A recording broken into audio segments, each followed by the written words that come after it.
Kolkata doctor case में संजय राय ने उगला ऐसा बयान कि पूरी सीबीआई हिल गई। इस जघन्य अपराध में कौन कौन दरिंदे शामिल थे, उनका चेहरा सामने आया, जिसे देख पूरा भारत हिल गया।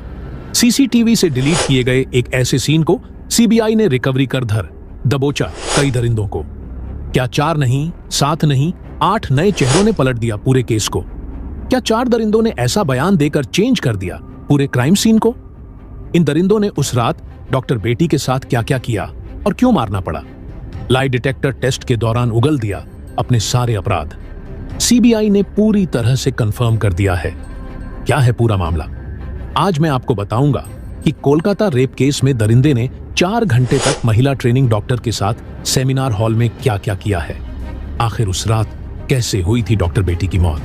वारदात के 10 दिन बाद अब सब कुछ साफ हो चुका है। दरिंदगी की पूरी कहानी अब साफ हो चुकी है। असली गुनहगार कौन है? क्या है पूरा सच्चाई? पूरा सीसीटीवी वीडियो सामने आ चुका है। किस तरह महिला के कपड़े फाड़े गए, उन्हें चोट पहुंचाया गया, फिर उनके प्राइवेट पार्ट्स पर गहरा घाव दिया गया और ब्लेड के टुकड़े भी डाले गए। सब का सब खुलासा अब सीबीआई के सामने हो रहा है। महिला डॉक्टर को चिल्लाने से रोकने के लिए क्या क्या किया गया? इन 4 लोगों ने क्या किया जिससे वह चीख भी ना पाई, कुछ बोल भी ना पाई, जिसकी आवाज किसी के कानों तक पहुंच भी ना पाई? दोनों आंखों, मुंह और प्राइवेट पार्ट से खून क्यों बह रहा था? क्या क्या वारदात में हुआ? दरिंदे संजय राय को लेकर ऐसे ऐसे खुलासे हो रहे हैं। क्या संजय राय गुनहगार नहीं है, जिसे सुनकर सीबीआई और सुप्रीम कोर्ट के होश उड़ गए हैं? आज सब कुछ आपके सामने स्टेप बाय स्टेप बताने जा रहा हूं कि आखिर उस अस्पताल में ट्रेनी महिला के साथ कितने देर तक क्या क्या हुआ और इसमें कितने लोग शामिल थे। 4 लोग शामिल थे या फिर 5 लोग या फिर इससे भी ज्यादा? 40 मिनट तक महिला ट्रेनी डॉक्टर के साथ जो हुआ वह बहुत ही दर्दनाक था। लेकिन आगे बढ़ने से पहले महिला ट्रेनी डॉक्टर को इंसाफ मिले, उसके जो भी गुनहगार हैं उन्हें कड़ी से कड़ी सजा मिले, जैसे कि फांसी की सजा। इसके लिए इस वीडियो पर एक लाइक तो बनता है। फटाफट वीडियो को लाइक कर दीजिए। दोस्तों, सबसे पहले मैं आपको बता दूं कि इस कांड की शुरुआत उस रात यानी 9 अगस्त से एक दिन पहले से ही हो गई थी। दरअसल एक दिन पहले दरिंदा संजय राय अपने दोस्त के साथ उसके भाई के बारे में जानकारी लेने आरजी कर मेडिकल कॉलेज पहुंचा था। उसके दोस्त का भाई वहां पर भर्ती था। वहीं पर इसकी नजर महिला ट्रेनी डॉक्टर के ऊपर पड़ी। महिला ट्रेनी डॉक्टर को किसी खूंखार जानवर की तरह घूरने लगा। करीब 11:15 बजे रात में रॉय और उसके दोस्त अस्पताल से निकले और दारू पीने का फैसला किया। दोनों ने दारू खरीदी और सड़क के किनारे ही पीने लगे। दारू पीने के बाद जमकर खराब फिल्में देखी और एक लड़की के साथ सड़क पर छेड़खानी भी की। उसके बाद संजय राय और उसके दोस्त का जो हवस था वह और बढ़ता ही गया। दरिंदा संजय राय ने अपने दोस्त से कहा कि मेरा हवस चरम पर पहुंच गया है, अब मैं और इंतजार नहीं कर सकता। चलते हैं अस्पताल में, कोई अगर अकेली महिला पेशेंट मिलती है या मरीज के साथ रहने वाली कोई महिला मिलती है तो उसको अपना शिकार बनाते हैं। लेकिन दोस्तों, हुआ कुछ और ही।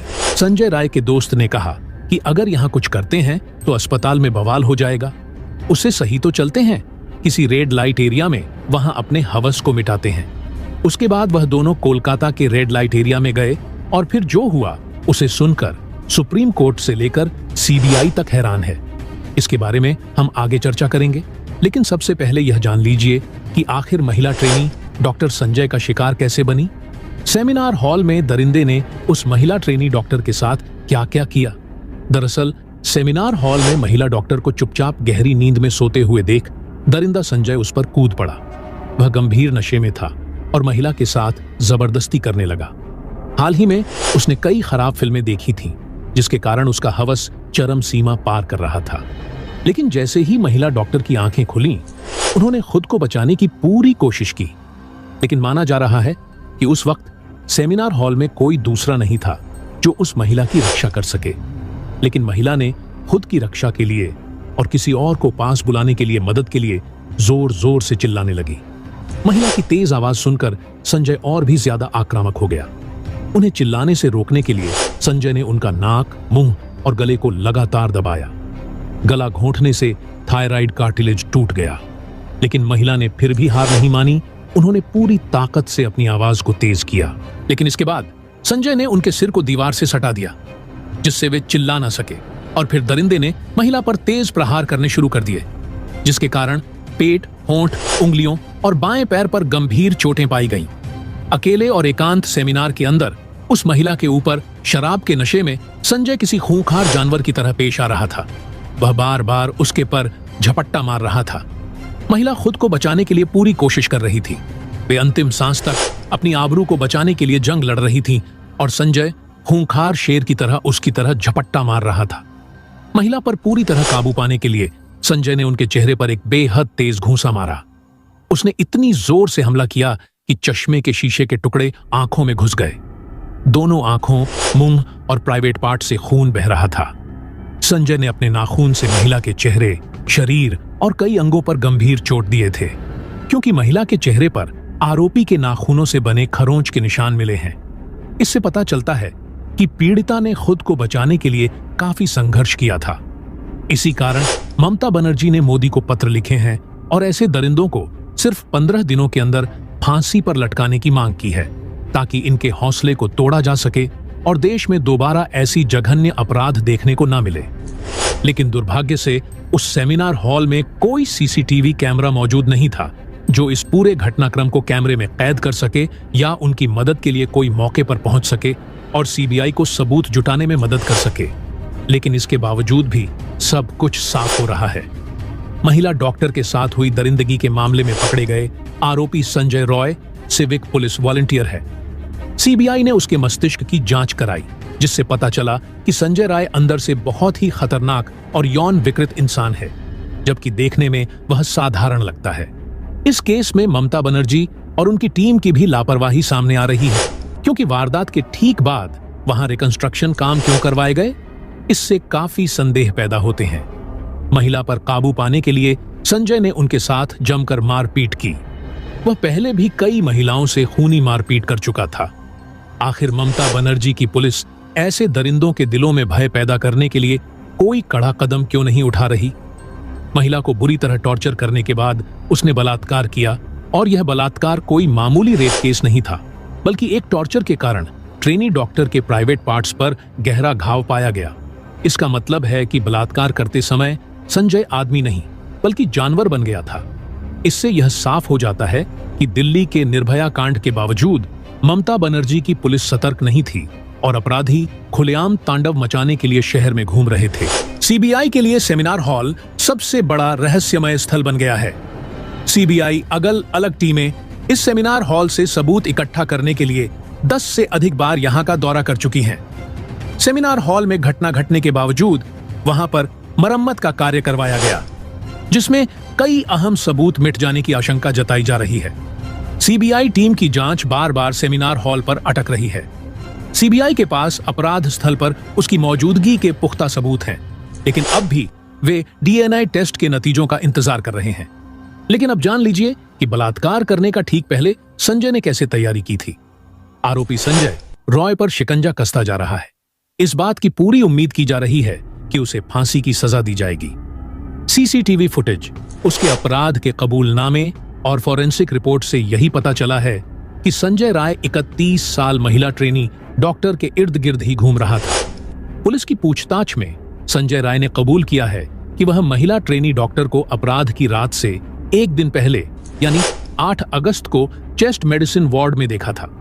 तभी से वह उसका पीछा कर रहा था कि अकेली कहीं मिले और वह अपने वारदात को अंजाम दे। साथ ही वार्ड के सीसीटीवी से यह भी खुलासा हुआ है कि राय की अस्पताल के अंदर आसानी से पहुंची थी। साथ ही यह भी पुष्टि हुई है कि अपराध के एक दिन पहले यानी 8 अगस्त को सुबह 11 बजे संजय राय जब वार्ड में मौजूद था तो उसी समय वार्ड में महिला ट्रेनी डॉक्टर के साथ 4 और जूनियर डॉक्टर को भी देखा गया है। और सूतक मुताबिक सीसीटीवी में संजय राय को गंदी नजरों से महिला ट्रेन डॉक्टर को घूरते हुए भी देखा गया है। लेकिन अब जान लीजिए कि अपराध के ठीक पहले वह कोलकाता के रेड लाइट एरिया में क्यों गया हुआ था। दरअसल 8 अगस्त को संजय राय और उसका दोस्त ने दोनों उत्तरी कोलकाता में स्थित रेड लाइट एरिया सोनागाछी गए थे, लेकिन वहां काम नहीं बना तो दोनों दक्षिण कोलकाता में स्थित एक अन्य रेड लाइट एरिया चेतला पहुंचे।